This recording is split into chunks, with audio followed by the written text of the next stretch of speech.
Hola, buenas tardes con todos y todas. Nosotros somos de parte de Biómicas y esta tarde les vamos a presentar algunos neurotips para estudiantes. Déjenme prender mi cámara.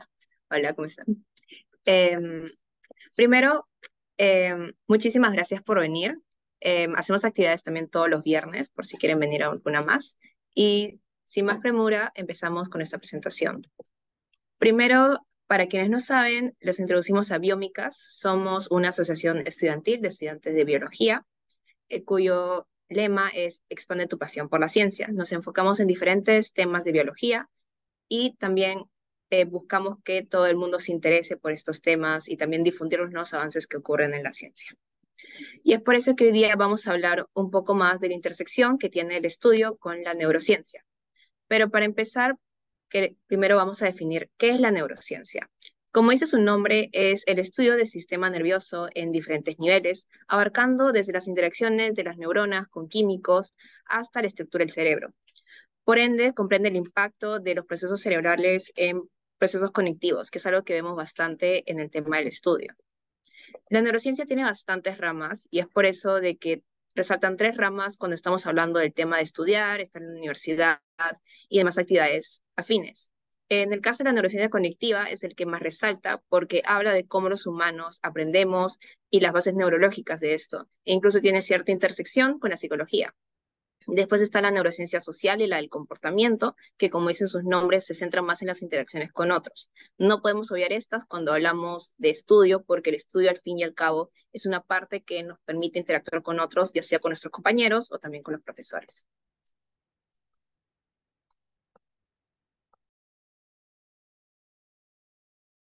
Ya bueno, yo también soy parte del elenco de Biómicas y voy a estar hablando acerca de algunas técnicas de estudio de las que hemos investigado basadas en neurociencia para realmente poder encontrar técnicas y formas de estudiar que se adecúen a nuestros cerebros y a la forma como estos funcionan.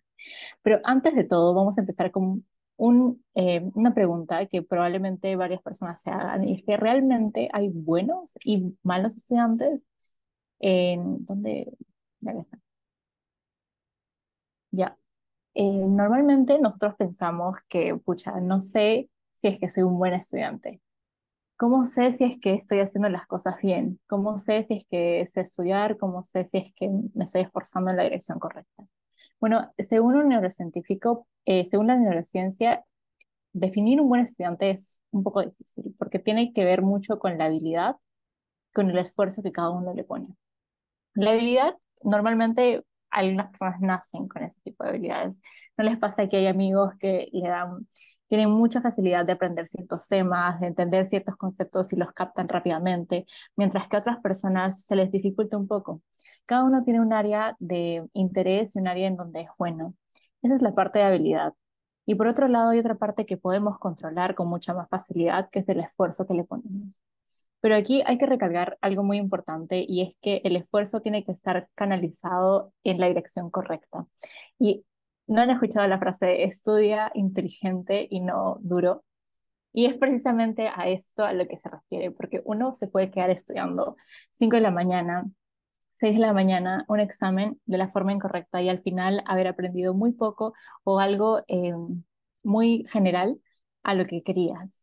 Y básicamente en esta fórmula se basa el aprendizaje final que uno tiene cada persona. Y esto se va adecuando. Y justo hoy día vamos a ver cómo es que podemos explotar cada una de estas áreas para que, según se les acomode, puedan encontrar la técnica de estudio que más les sea efectiva. Ya, antes de empezar ya de frente con lo que la mayoría vino, vamos a hablar sobre las neuronas y cómo es que estas funcionan y cómo es todo este proceso químico, biológico que se da para rehacer, para poder aprender. Vamos a hacer un menti. No sé si es que pueden escanear por favor el QR que se encuentra en pantalla para poder saber más o menos sus saberes previos acerca de la neurociencia y de cómo se relaciona con el tema.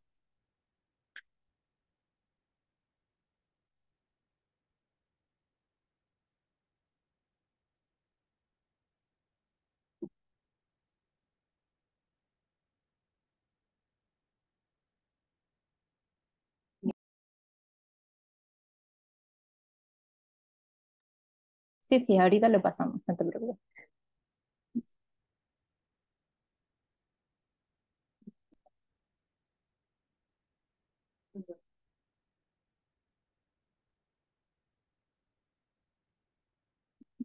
Mm,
Eh, Además de la primera, hay también otra pregunta adicional, entonces todavía no se desconecten del mente.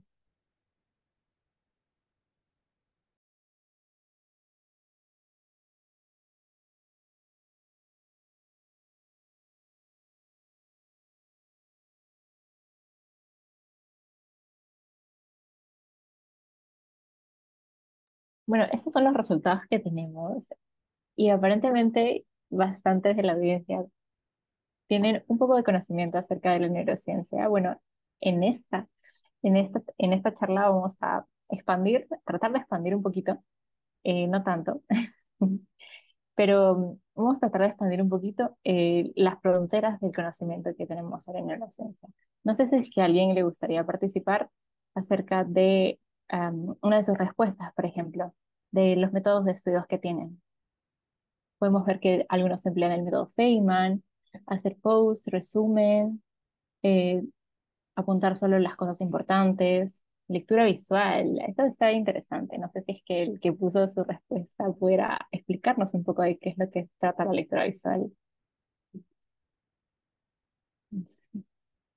Otros también utilizan el método de apuntes, mapas conceptuales, estudiar a corto plazo o con música, resúmenes, mapas mentales, un horario de estudio definido, explicar el tema, active recall.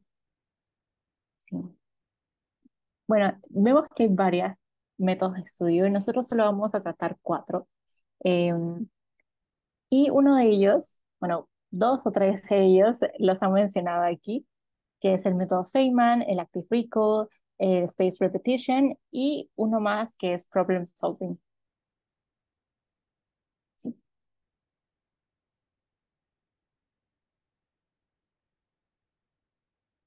Mm,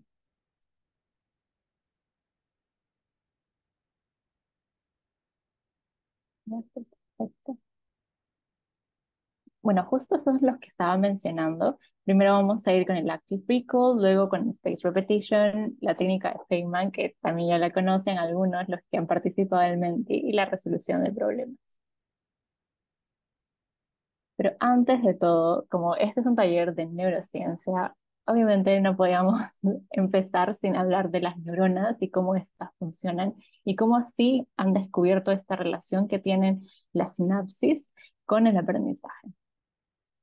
Tenemos aquí una pequeña frase, neurons that fire together, wire together. Neuronas que se encienden juntas, acaban juntas.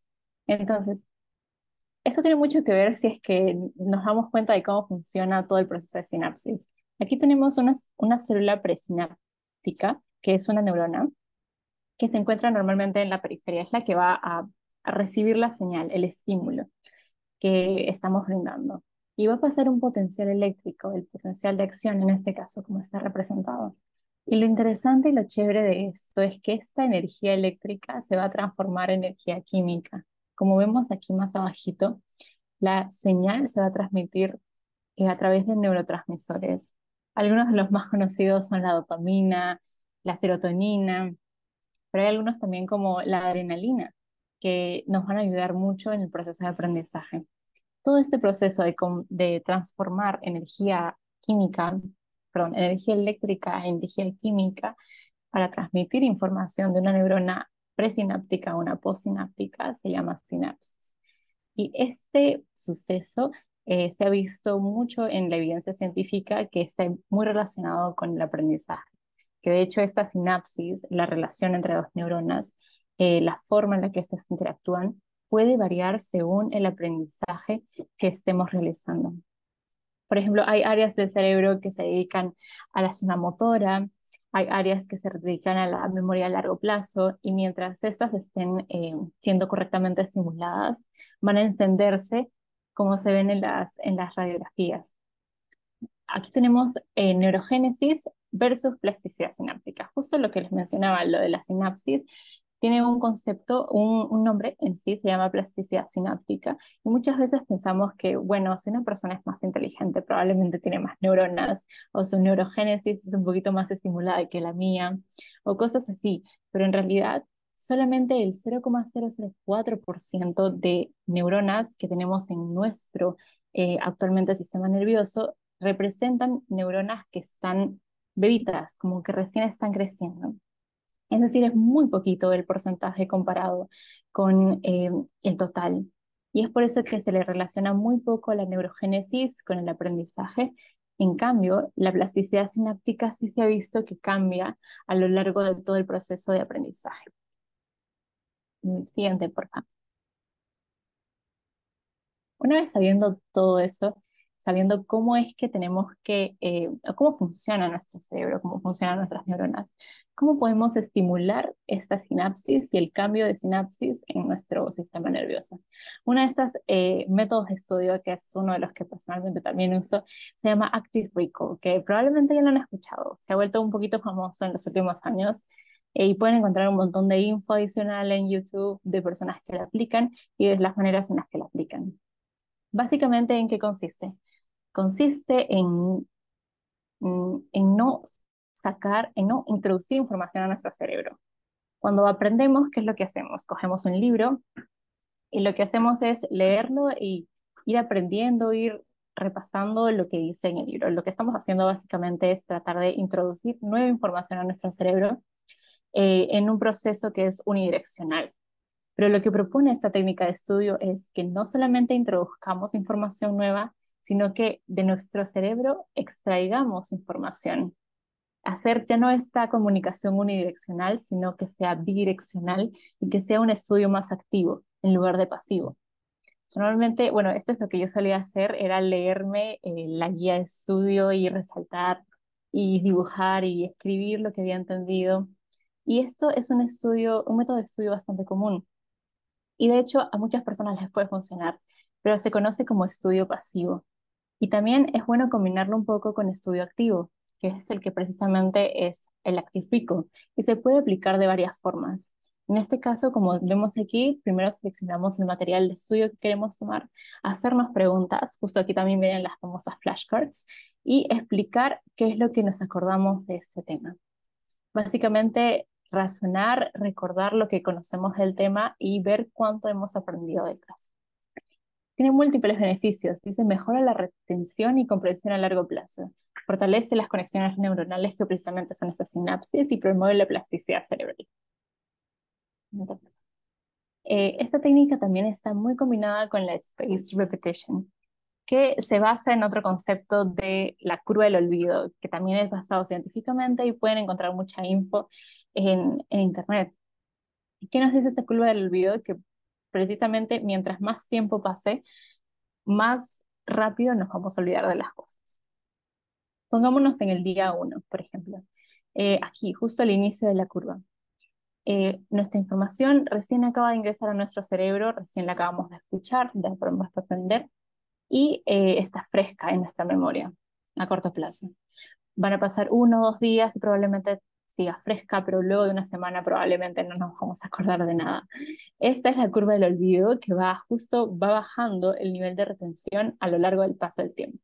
Para perder esta curva del olvido, para combatirla, lo que hacen es combinar el spaced repetition justo con el active recall, que es precisamente antes de que se te olvide, antes, 1 día o 2 días antes de que se te pase, eh, recordar y repasar lo que aprendiste para así ir poco a poco alargando un poco más la curva del olvido y ya eh, aprender un tema a largo plazo.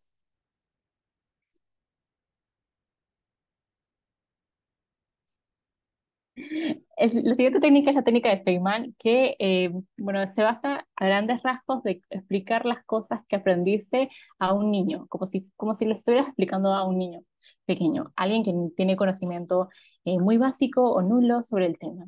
Y si lo puedes lograr hacer, eh, quiere decir que has logrado entender correctamente el tema que estás estudiando. Esta técnica se basa en la pirámide de Edgar Dale, que básicamente aquí abajito podemos ver que el porcentaje de aprendizaje que obtenemos de las distintas formas. Por ejemplo, con decir y hacer tenemos un 90% de retención, es decir, enseñando a otros. Y por otro lado, el escuchar simplemente la información, tenemos un 5% de retención. O sea, hay como una diferencia del 85% entre una técnica y otra. Es por eso que la técnica Feynman, al igual que el Active Recall, es una técnica de estudio un poco más activa que pasiva, que te involucra mucho más a ti y a tu cerebro, a, a diferencia de otras técnicas convencionales. Y por último, la resolución de problemas o problem solving, que involucra un poquito más la química del cerebro. Como había mencionado antes, también hay algunos neurotransmisores que son muy importantes en la sinapsis, y uno de ellos es acetilcolina, que vemos aquí la flecha como ACH. Y básicamente estos neurotransmisores, su presencia estimula el aprendizaje. Cuando uno se siente motivado, y es algo que lo vemos también en nuestro día a día, cuando uno se siente motivado está mucho más propenso a aprender de una forma mejor. Se siente más interesado, se siente más activo y puede interiorizar mejor la información. Esto pasa con la acetilcolina y con la dopamina también. Y por eso es recomendable colocarse en situaciones o buscar primero temas que te interesen para estudiar, y esto favorece todo el aprendizaje. Algo que hago, por ejemplo, es, algo que hago, algo que hago, por ejemplo, es que si es que, por ejemplo, un tema no me gusta o fácil lo encuentro un poquito aburrido, trato de buscar papers o información que me llame la atención y así promuevo la liberación de dopamina antes de empezar a ya meterme en el tema. Es algo que también he escuchado que varias gente lo hace y precisamente estamos aprovechando estos neurotransmisores. Hay otras personas que, por ejemplo, preparan su escritorio, ¿no? Se preparan un cafecito, se pone musiquita bonita, como probablemente lo han puesto en el Menti, y eso también es estimular los neurotransmisores, porque estás creando un ambiente agradable para estudiar. Siguiente, por favor.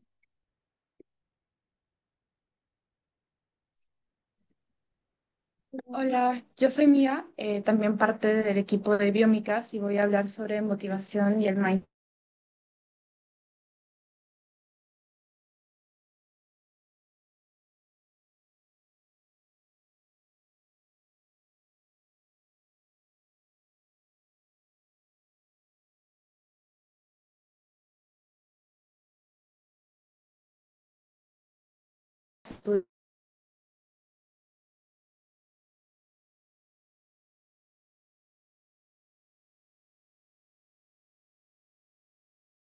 Bueno, primero vamos a explorar algunos conceptos, como qué es el growing mindset. Este es un concepto muy interesante en psicología positiva, y nos va a ayudar a afrontar algunos conflictos que podamos tener, no sé, a la hora del estudio, cuando sintamos alguna clase de desmotivación. Bueno, Growing Mindset nos invita a creer en la posibilidad de mejora personal, que nuestras capacidades, que nuestros talentos, nuestra inteligencia, eh, básicamente no es un rasgo que está fijado a una pared o está escrito en una piedra, sino es un rasgo que se puede ir mejorando. ¿Y por qué se puede ir mejorando? Justamente acá aplica el concepto de la neuroplasticidad. Cualquiera puede aprender y realmente los estudios demuestran que a cualquier edad. Bueno, a menudo durante nuestra crianza hemos sido elogiados, sobre todo hace algunas décadas hacía más, sobre qué talentoso éramos, por ejemplo, en un deporte, o qué inteligente eres cuando eres pequeño, o em, qué gran deportista vas a ser. Y de alguna forma, estas etiquetas, estos aspectos se quedan reflejados en tu personalidad. Y esos aspectos hacen parte de ser quien eres. Así que si yo me digo a mí misma que yo soy muy talentosa, que yo sé tocar piano y que eso me define a mí, si alguna vez yo pierdo esa habilidad, voy a perder parte de quien me hace ser yo. Eh, a mi perspectiva. Pero ¿qué pasa si yo no sería elogiada por en sí, en sí la habilidad que tengo, sino por el esfuerzo? Entonces las cosas cambiarían drásticamente. Y se va a ver eso en un paper de Carol Dweck que salió en 1998, que lo vamos a discutir un poco más adelante.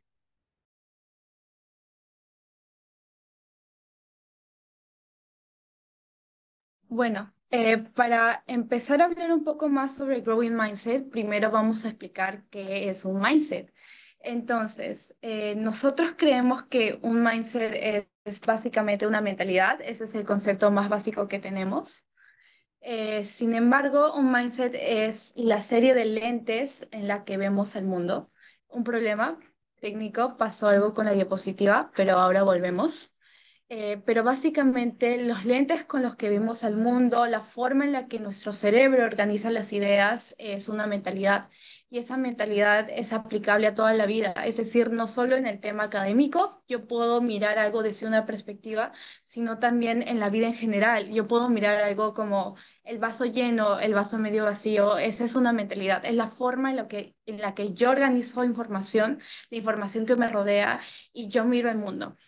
Entonces, básicamente el mindset incluye un montón de narrativas sobre lo que me han dicho a mí y lo que yo he dicho a los otros. Es decir, tú también eres un reflejo de lo que piensas que eres.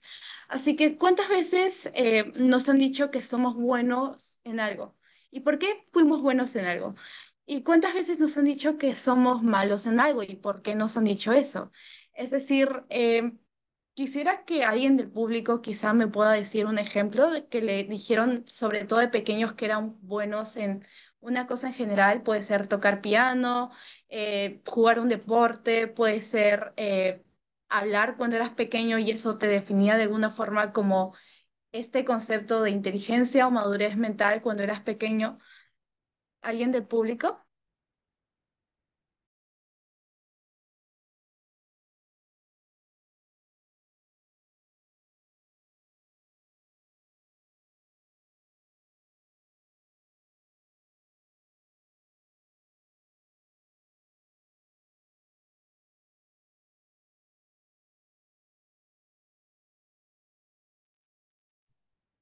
No sé si se me escucha. Sí, ya, genial. Bueno, sinceramente me parece muy interesante el tema que estás hablando, Mía, porque creo que, como tú dices, muchas veces cuando solemos más que todo en el ambiente familiar, crearnos o nos crean más que todo etiquetas sobre eres bueno para esto o no eres tan bueno para esto, lo cual o sí he escuchado y me ha pasado también que automáticamente cuando escuchas algo bueno de ti, te gusta inmediatamente, ¿no? Pero en realidad nunca te lo preguntas si es que realmente es algo que define tu personalidad. Entonces, creo que asociándolo más al estudio, es bueno también que no solo esperar pues que las demás personas quizás te den esas etiquetas, sino también tú reconocer quizás todo el esfuerzo que estás haciendo a diario y que a pesar de que pues no sé, te compares con otras personas, porque pues muchas veces sucede en el momento de estar estudiando, creo que se debe también o debes valorar tu propio esfuerzo y decirte pues cosas positivas, ¿no? Porque a pesar de que algún tema se te da difícil, siempre al menos lo estás intentando y buscas las maneras de poder aprender mucho más para así rendir mejor. Así es, Kiara. Igualmente, Valentina dice que me decían que era muy buena pintando y recortando hojas sin salirme de la raya.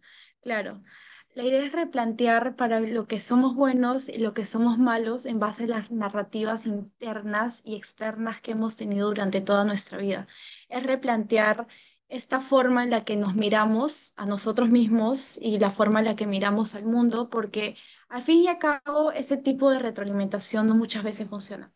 Entonces, en este estudio sobre Positive Mindset y Growing Mindset, dos investigadoras, Carol Dweck y Claudia Müller, en 1998 sacaron un estudio.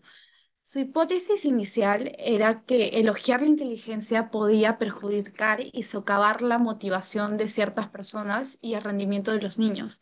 Así que se dio dos clases de feedback, dos clases de retroalimentación. La primera estaba basada en etiquetas, en inteligencia, en talento, en quizá cosas y etiquetas en las que una persona era buena. La segunda retroalimentación que dio Carol Dweck y Claudia Müller a los niños pequeños, cabe recalcar que esos eran niños de colegio o de secundaria que estaban participando en este estudio sin saberlo, era sobre una retroalimentación basada en el esfuerzo que se realizaba. Estaba más ligado a los verbos que a las etiquetas. Es decir, te has esforzado bastante. Una vez que tú fallaste en esto y lo volviste a intentar, me encantó tu coraje. Me encantó cómo volviste a intentarlo después de fallar. Entonces, ese feedback estaba más enfocado en el esfuerzo que que en las etiquetas que se le daba a una persona.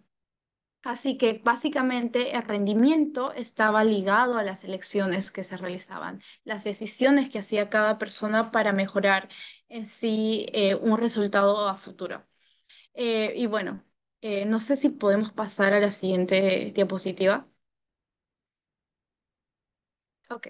Lo que se encontró sorprendentemente, y bueno, de acuerdo a la hipótesis inicial, es que las retroalimentaciones basadas en la inteligencia socavaron la performance o en sí el rendimiento que tenía el niño o niña cuando estaba realizando una acción.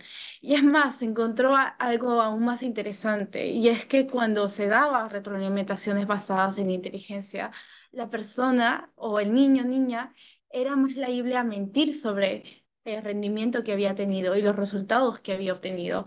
Así que en sí estaba ligado de alguna forma.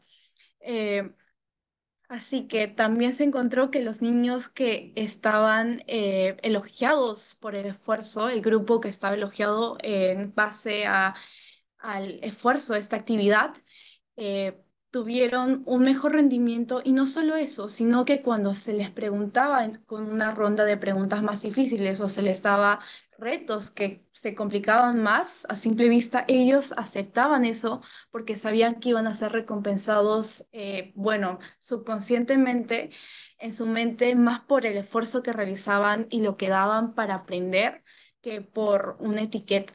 Entonces, los niños que fueron elogiados quizá con una etiqueta o la inteligencia, ellos no tomaron estas decisiones y es, es peor porque en sus siguientes intentos su rendimiento bajó considerablemente porque seguían creyendo que las etiquetas que se tenía que dar era que, ok, yo soy muy talentoso en esta cosa y yo necesito ser talentoso en esta cosa porque es parte de quién soy.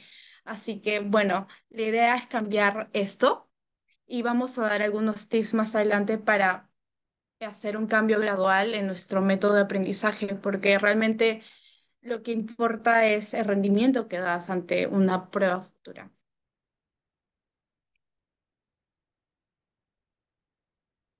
Ok, formas de implementación.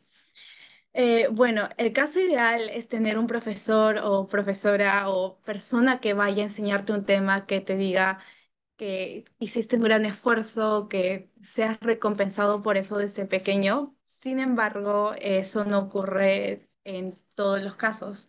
Así que una estrategia muy eficaz es escribirte una carta a ti mismo, pero realmente va a estar dirigida a otra persona que esté intentando ser bueno en lo que tú estás intentando ser bueno. Por ejemplo, yo quiero ser una gran pianista, digamos.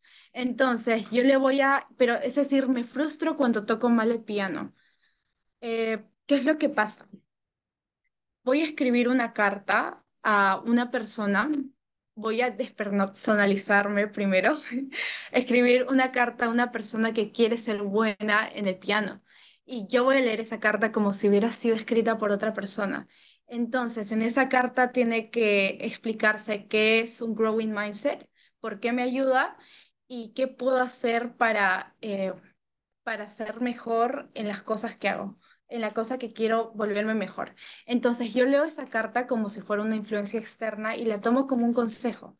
Y ese consejo me ayuda de alguna forma a subir mi rendimiento en actividades ya sean académicas o de otra índole. El segundo consejo, bueno, la segunda forma de implementación está ligada a centrarnos en los verbos que nos llevan a cometer errores, en lugar de ponernos etiquetas negativas. ¿A qué se refiere con esto? Que, digamos, cuando yo cometo un error, quizá la retroalimentación que sigue no puede ser tan inmediata como yo siento la culpa o el enojo o quizá la vergüenza por un error que cometo. Entonces, el punto está en no sentir o no ligar tantas emociones negativas a un error que cualquier persona puede cometer. Si bien sentir te permite aprender de alguna forma, eh, la cosa es no dejarnos opacar por ese sentimiento y intentar de nuevo para poder aprender más eficazmente. No sé si podríamos pasar a la siguiente diapositiva.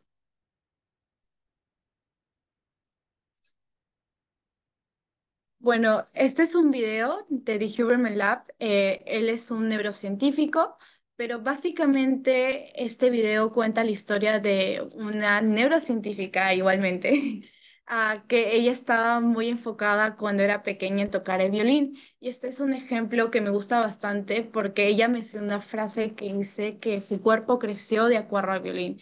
Es decir, un brazo estaba más inclinado que el otro, tenía escoliosis. Entonces, como el violín estaba ligado a lo que ella pensaba que era a su identidad, básicamente.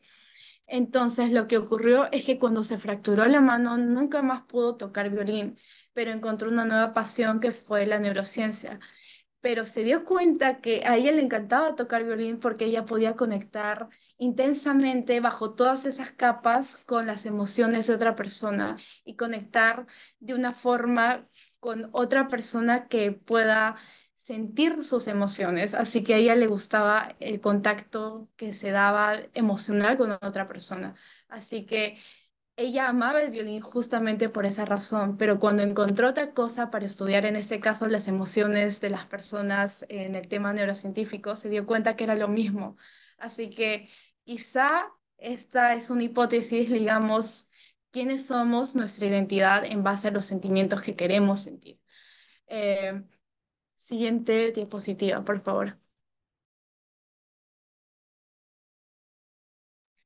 Bueno, vamos a dar algunos tips para vencer el burnout. Eh, Vamos a hacer algunas preguntas. ¿Te sientes agotado o cansado físicamente? Em,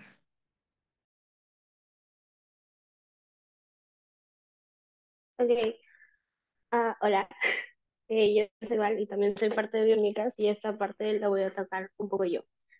Ah, sí, tal como dijo Mía, nos gustaría que respondieran por el chat o si es que alguien quiere hablar con alguna experiencia personal donde se hayan sentido cansados. Por ejemplo, en mi experiencia, personalmente hay algunas veces en donde siento que todo esto de la universidad y mi vida personal me satura tanto que a veces sientes ganas o de escapar o de, no sé, tirarte a dormir 3 días y no hacer absolutamente nada más. Eso puede ser un cansancio normal, entre comillas, pero si es que se repite por mucho tiempo o te sucede más veces de las que debería sucederte, podrías estar considerando que ya tienes algún problema, podría ser algún problema, no quiero meterme en la parte mental, pero tal vez podrías empezar a sufrir de depresión y ansiedad, y eso sería el primer paso para entrar en un burnout. Exacto, muchas veces nos pasa. Entonces, ¿cómo saber si estás en un burnout? Que es básicamente sentirse no solo agotado mental, sino también físicamente. No un cansancio en el sentido de me duele todo el cuerpo, quiero estar en mi cama, sino en el sentido de literalmente no puedo pararme en mi cama, no tengo las fuerzas para hacer. También te sientes insuficiente, tienes un constante sentimiento de no sirvo para esto y si me retiro estaría mejor haciendo cualquier otra cosa. Y realmente no es algo que esté tan bien porque sientes que, no sé, simplemente que no eres suficiente. Y, ajá, a veces nos pasa sobre todo con carreras que son científicas, porque, ajá. Y también tienes una desmotivación y aquí entra un poco lo que es la obsesión. Cuando tú te sientes desmotivado y no tienes ganas de estudiar, probablemente solo quieras estar en tu cama o hacer algo que te guste, pero te obsesionas con estas cosas que necesitas o que sabes que es importante hacer. Entonces ya no es sano porque no lo haces porque quieres hacerlo o porque debes hacerlo, sino porque necesitas terminarlo. Te obsesionas con eso y la obsesión nunca es buena. Ahora, ¿qué podemos hacer para vencer el burnout? En primer lugar, ser consciente de la carga que tenemos. Sí, estudiamos, algunos trabajamos, tenemos vidas personales, tenemos muchas cosas durante el día. Y es necesario que reconozcas que tienes estas cosas y no por eso es necesario que dejes alguna. También es importante que consideres que el estudio y el trabajo no lo es todo. ¿Puede ser importante para ti? Sí, lo es, pero también es importante que te priorices a ti también como persona. Por ejemplo, yo soy una persona que adora leer y no por la universidad, si bien he disminuido la carga o la cantidad de libros que leo durante la semana, no ha permitido o no ha impedido que yo deje de leer cosas que me gustan. Porque con estas cosas, tal como dijo Ana Lucía más temprano, generas dopamina y serotonina que te vuelve un poco más activo y por lo tanto disfrutas tu etapa de estudio. También es importante no sobreexigirte, aprender a conocer tus límites, dónde es necesario parar y cuándo es necesario pedir ayuda. También trabajar en la autoperfección, porque muchas veces necesitas o al menos sientes que necesitas hacer todo perfecto. Si no sale excelente, no sirve para nada y no es cierto.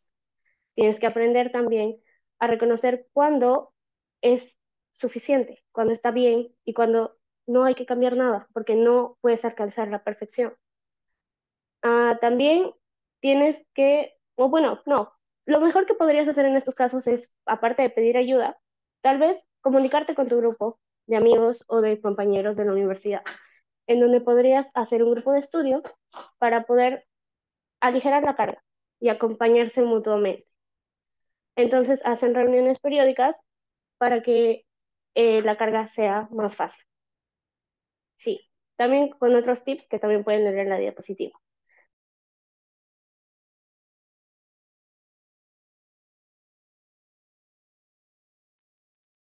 Y bueno, chicos, eso ha sido todo por hoy. Muchas gracias por asistir. No olviden suscribirse a nuestras redes sociales. Y si tienen alguna pregunta, este es el momento de hacerla. Por el chat o si es que alguien quiere hablar sobre su experiencia personal o eso.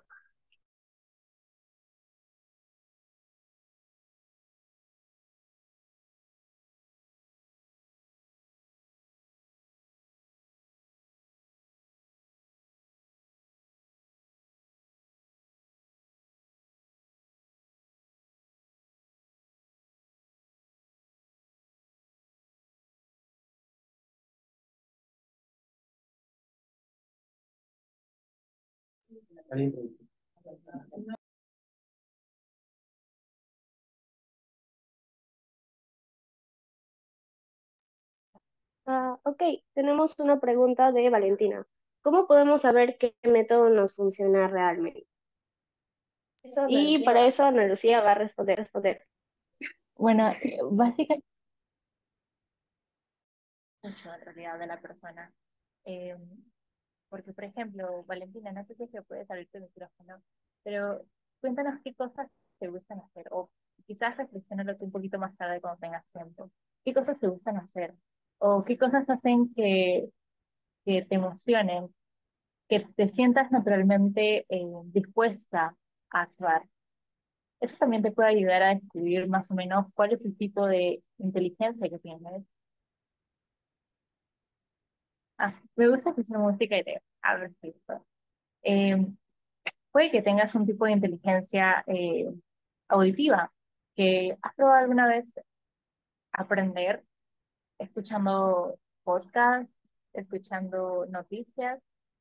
¿Y qué tal te fue con eso?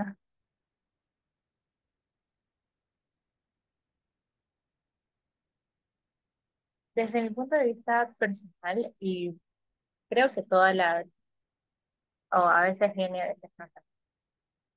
Depende también bastante de justo de los hábitos que también puedas tener.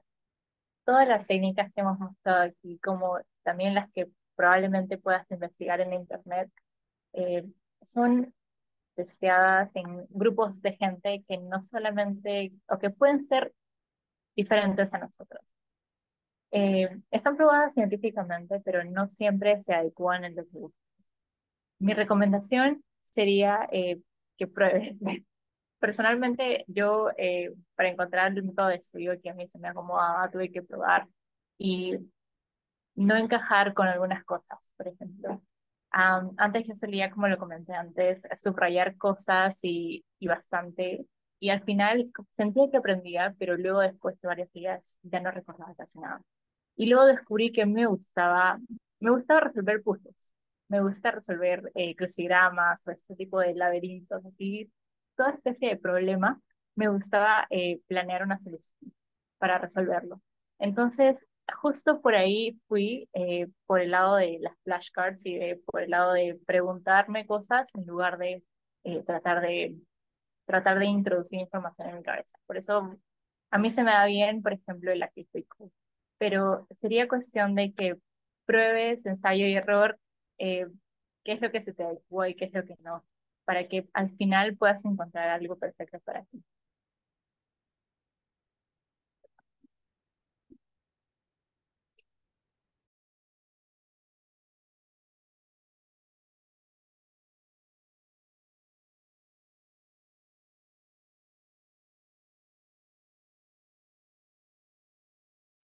Ah, ok, si esa ha sido la última pregunta, entonces creo que podemos dar por finalizada la ponencia.